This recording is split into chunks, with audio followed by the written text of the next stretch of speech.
రోజు evening snacks కోసం ఇంట్లో స్వీట్ కార్న్ అయితే ఉందండి. వాటినైతే నీట్‌గా ఒలిచేసి పిల్లలకైతే స్నాక్స్ లాగా ఇద్దామని చెప్పేసి ఒక్కసారి అట్లా వాష్ చేసి కల్లుప్పు వేసుకొని కొంచెం అంత వాటర్ వేసేసుకొని ఉడకబెట్టేసుకుంటున్నాను. దీంతో ఏదైనా రెసిపీ చేద్దాం అనుకున్నాను కానీ లౌకి అప్పటి వరకు అస్సలు ఆగలేదు. సో నేనేంటంటే క్రిస్పీ కార్న్ లాగా ఏదైనా చిన్న ఐటెం అయితే చేద్దాము అనుకున్నాను. కాకపోతే ఇంకా మా లౌకి తొందరగా చెయ్యి, నాకు చాలా ఆకలేస్తుంది అనేసరికి ఇంక ప్రిపేర్ చేసేస్తున్నా.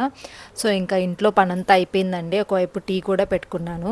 ఈ లోపు లౌక్య పాప అయితే వచ్చిందనమాట. అమ్మ మనం ఒక రీల్ చేద్దాము, ప్రజెంట్ ఈ సాంగ్ అయితే ట్రెండింగ్లో ఉంది అని చెప్పేసి నాకైతే స్టెప్స్ నేర్పిస్తూ ఉంది. ఈ వీడియోలో ఉన్న స్టెప్స్ చూసి మేము ఏ సాంగ్కి ప్రాక్టీస్ చేస్తున్నాము అనేది మీకు అర్థమవుతుంది. కొంచెంసేపు ట్రై చేశాను, అయినా కానీ మన వల్ల అయ్యే పనిలాగా లేవు అని చెప్పేసి గమ్ముగా వెళ్ళి నా పని అయితే నేను చూసుకున్నాను. మీకు ఇప్పుడు ఒక ప్రోడక్ట్ చూపిస్తున్నానండి. ఇది 3 years నుంచి మన ఇంట్లో ఉంది. మీలో కూడా కొంతమంది వ్లాగ్స్లో అడుగుతూ ఉన్నారు అది ఎక్కడ తీసుకున్నారు అనిత ఏంటి అని చెప్పి. ప్లాస్టిక్ హ్యాంగర్ అండి ఇది.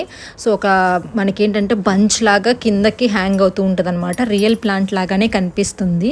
మన కిచెన్కి చాలా లుక్ వస్తుంది అనమాట. వాల్కి ఎక్కడైనా కానీ ఇలా మోడర్న్ కిచెన్స్ ఉన్నప్పుడు యూజ్ చేసుకోవచ్చు. మనలో చాలా మందికి మొక్కలు పెంచాలని ఉంటుంది కానీ మెయింటెనెన్స్ కొంచెం కష్టం కదా, అలాంటి వాళ్ళకి బాగా యూజ్ అవుతుంది. రియల్గా ఇంకా బాగా కనిపిస్తుందండి. మీకు కూడా ఈ ప్రోడక్ట్ నచ్చితే మమ్మీ ట్యాగ్ చేసింది పైన, కొనుక్కోండి మీరు కూడా.